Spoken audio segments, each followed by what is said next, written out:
Vamos a hablar ahora de meteorología. Ya está preparado nuestro compañero Nubel Cisneros, que se reacomoda en la silla porque estaba un poco echado para atrás. Estaba viendo que ya su displicencia para realizar esta sección es total.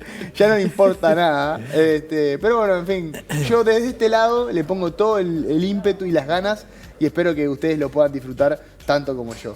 ¿Cómo le dice que le va? No, estaba mirando qué postal esa que nos regaló el señor director. ¿Era Sarandino? Era Peatonal Sarandí. Sí. Me parece a mí, capaz que... Sí, era. Sí, estaba realmente lindo. Poca gente caminando, ¿no? Pero bueno, estamos hablando de... La gente labura, la gente trabaja, claro, también, está Alejo. trabajando. Alejo, la gente no es trabaja. como Nubel Cisneros, exacto. Claro. La gente no es como Silvana Sosa. Digo, no.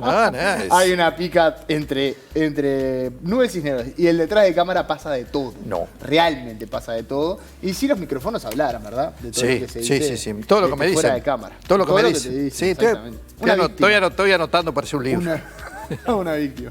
Está muy bien. Nubel, vamos a hablar de meteorología y nos ponemos un poco más serios porque en realidad es parte de lo que estamos viviendo a nivel de esta contemporaneidad que tiene que ver con el calentamiento global, con las diferentes situaciones que se van dando a raíz del cambio climático. Y esto en particular está llamando la atención, ¿no?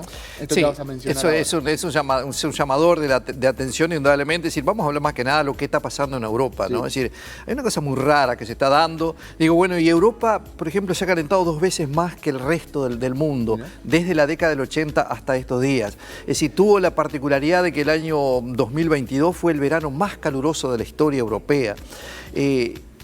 Si bien hay explicaciones que pueden llegar a estar un poco acorde debido a qué se ocurre este tipo de calentamiento, pero que indudablemente es muy llamativo, ¿no? Es decir, la Comunidad Económica Europea se ha dado cuenta que se está despegando del resto del mundo, es decir, y vuelven a repetirse. Este año ya tuvieron uno de los episodios de temperaturas más elevadas, llegaron casi a los 46 grados hace un par de días en Europa, y digo, bueno, esto es un llamador. Bueno, ¿qué es lo que pasa? Y el verano está recién empezando, ¿no? Por eso te digo, recién está empezando el verano europeo y con estas temperaturas. Y donde vienen con un antecedente muy grave, que fue el año 2022, donde fue el verano más caluroso de la historia, de toda la historia de la climatología de Europa, ¿no? Es decir, que Europa es muy antigua, tiene muchos datos, y bueno, y si uno lee todos los datos de la climatología europea, se da cuenta que el 2022 fue récord. Fue récord en cuanto a temperaturas, fue récord en cuanto a la presencia de olas de calor, que fueron prácticamente constantes, y donde tú recordarás, por ejemplo, 2022, donde también en Gran Bretaña, te acuerdas que se habían agotado los aire acondicionados, no había ventiladores. ¿Por qué? Porque eran zonas donde las temperaturas jamás habían alcanzado los registros que tuvieron en el 2022. Esto como consecuencia, primero que nada, lo que ellos se han dado cuenta, que un poco se debe al consumo de lo que son los carburantes fósiles, ¿no? Es decir, esta situación de mucho calor lo que llevó fue un consumo muy alto de energía.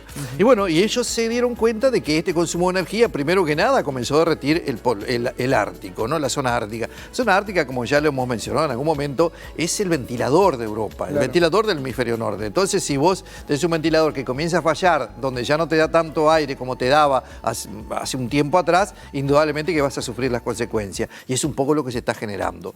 ¿Han tomado conciencia? Sí, han tomado conciencia. Digo, ya lo que son las energías renovables comienzan a tener ya mayor impacto, es decir, ya prácticamente que las energías renovables, lo que es en Europa, comienzan a ubicarse entre el 40 y el 50% del consumo. No nos olvidemos que el consumo es muy elevado, bueno, y eso está llevando a que esta situación por el momento no se va a revertir. Vamos a seguir con características similares. Pero esto nos obliga también a nosotros, digo que si bien estamos ahí, estamos alejados de Europa, pero estamos cerca. Entonces, a no llevarnos a cometer los mismos errores que se cometieron ahí. Sí, aprender, ¿no? Una característica de tu Uruguay toda la vida, de que como llega todo un poco más tarde, nos ayuda también a poder prevenir un poco lo que puede llegar a pasar. Sí, por supuesto. Es decir, aparte no te olvides que, por ejemplo, lo que ha ocurrido en Europa, que hay escasez de alimentos, bueno, porque esta situación de temperaturas elevadas lo que llevó a decir que lo que era la actividad agropecuaria, diríamos, de Europa, digo, se vio resentida y no hay alimentos. Entonces, bueno,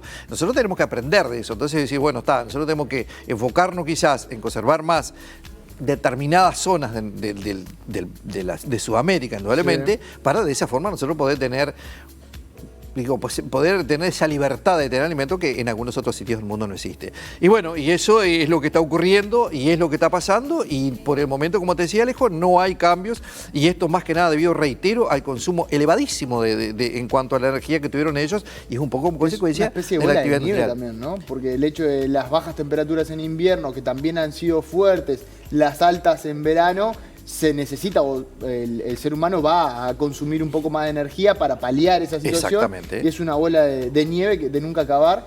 Y es un poco también la explicación de por qué Europa se despega tanto del resto de las zonas del mundo, digamos. Exactamente, digo, y aparte no te olvides que Europa comienza a tener un problema muy grave, ¿no? Y es muy similar a lo que está ocurriendo acá y con el agua. Claro. Es decir, al no tener ellos, al tener un calentamiento muy diferencial, no se generaron, en las montañas no se generó las nevadas suficientes, no hay hielo suficiente, y no te olvides que la mayoría de los países europeos se alimentan lo que es el agua potable de lo que es agua de hielo. Claro. Entonces, al no tener agua de hielo, comienzan ya a tener problemas importantes, y bueno, y ellos ya están pensando también en esta situación que tiende a ser cada vez más caótica y que tiende a repetirse en el tiempo. Por lo tanto, digo, ya están instrumentando otro tipo de medidas a los efectos de evitar algún problema con el agua potable. Está muy bien. Vamos a hacer el pronóstico de jueves-viernes, ¿te parece? Y mañana ya hacemos el fin de semana y quizá el comienzo de la siguiente. ¿Cómo no? Y vamos a terminar jueves y viernes, jornadas que van a continuar frías, ¿eh? Hay que tener mucho cuidado, mucho frío, madrugadas muy frías, con presencia de heladas. En el día seguimos frescos, las temperaturas van a estar entre los 14 a 16 grados prácticamente en todo el territorio. Seguimos con viento sur, está frío, hay que tener cuidado en las primeras horas y en la noche. Se moderan en algo las temperaturas hacia el fin de semana, pero eso lo vamos a estar viendo mañana. Lo vemos mañana un poco más. Con respecto a, iba a decir, temperaturas polares, ¿hay alguna señal para los próximos días? No, vamos a tener estos días hasta el jueves ola inclusive. De frío, no me salía. Sí, bueno. Vamos a tener esta ola de frío que se está instalando, que todavía no es muy potente, es decir, el frío polar, pero no es tan potente, pero que sí comienza a generar muy bajas temperaturas, bajas sensaciones térmicas. Hay que tener cuidado. La noche de hoy, marcado descenso de temperaturas, vamos a tener presencia de heladas meteorológicas y agrometeorológicas prácticamente en todo el país. En la próxima madrugada, una masa de aire muy seco, una masa de aire muy frío que ingresó en las últimas horas de ayer, primeras horas del día de hoy. Bueno, y es lo que va a estar predominando por lo menos que es hasta el día jueves. El jueves vamos a notar ahí que los vientos van a ubicarse en el sector norte en la noche, bueno, y eso va a favorecer para lo que te decía, que temperaturas un poquito más moderadas hacia el fin de semana. Bien, de lluvia ni hablamos. No, de lluvia ni hablamos. Es decir, ¿no? Ni hablamos porque si empezamos a hablar de lluvia, algo es insólito que, por ejemplo, ayer tuvimos zonas inundadas en Melo, Cerro Largo, y en la zona donde precisamos agua, que es la zona de la cuenca de Santa Lucía, no llovió nada. No llovió nada. Nada. Es impresionante. Pero bueno, Nubel, muchísimas gracias por estos minutos, como siempre, y nos reencontramos mañana para ver cómo estará el fin de semana y con otro tema de la meteorología. Con otro tema para mantener en alto la columna que ya viene siendo tendencia. Sí, la gente lo está pidiendo ya por todos lados. Por el momento se va a mantener aquí en la pantalla del Canal 5 en el living. Estamos haciendo tendencia y eso es importante anotarlo. Sí.